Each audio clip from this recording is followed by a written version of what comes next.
Vice Ganda at Kim Chiu, pinatrending sa online. Totoo kaya ang kumalat sa social media? Ang buong detalye, alamin!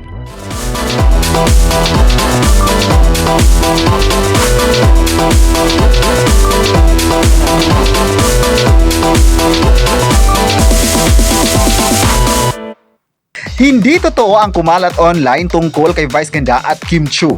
Pinag-usapan kasi sa social media ang espekulasyon ng mga mimang netizens sa dalawa na hindi maganda raw ang kanilang friendship sa isa't isa.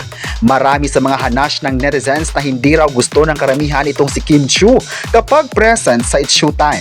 Nagsimula ang issue ng dalawa na hindi nga nabanggit ang pangalan nito sa nakarang awards night ni Vice Ganda at ng It's Showtime. Nasundan pa ito nang nagsagutan sina Kim at Vice dahil sa kanilang mga fans. Pero latest nga ay lumabas ang pahayag na hindi totoo ang kwento sa online.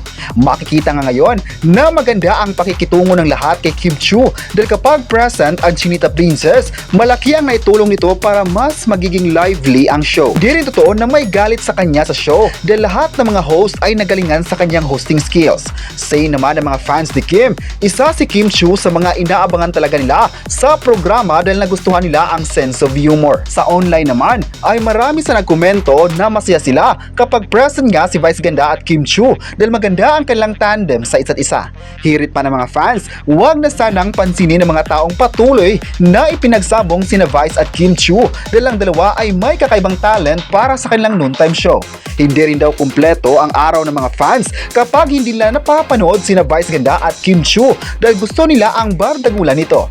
Sana ay patuloy pa ang banding ng dalawa sa It's Showtime dahil ang mga fans ay masaya kapag nakita nila na masaya din ang kanilang idolo sa pananghalian. Masaya din daw sila kay Vice Ganda na always talagang nagbibigay ng exposure kay Kim sa entablado ng It's Showtime. Say pa ng mga sulit supporters ni Kim Chiu, sila talaga ang nagtatanggol sa kanilang idolo kapag binapatikos na ito sa online. May nagsabi naman na maganda ang friendship ni na Kim Chiu at Vice at hanggang sa lahat ng host ng programa.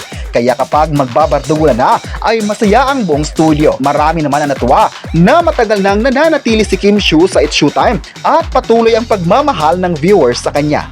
Hindi naman talaga totoo ang chikang magkakagalit sila sa isa't isa at ang mga tao lang talaga ang pilit na ipinagsabong si Kim Chiu sa kahit sino. Mas maganda raw na ibis magbigay ng di ka nais-nais sa mga artista ay susuportahan na lang ito. Thankful naman sina Vice at Kim Chiu sa patuloy na pagtangkilik ng mga tao sa It's Showtime at ipinangakong paghusayan pa nila ang kanilang trabaho. May nagsabi naman na deserve nilang mamahalin dahil puro magagaling sa hosting at mahal na mahal ng karamihan.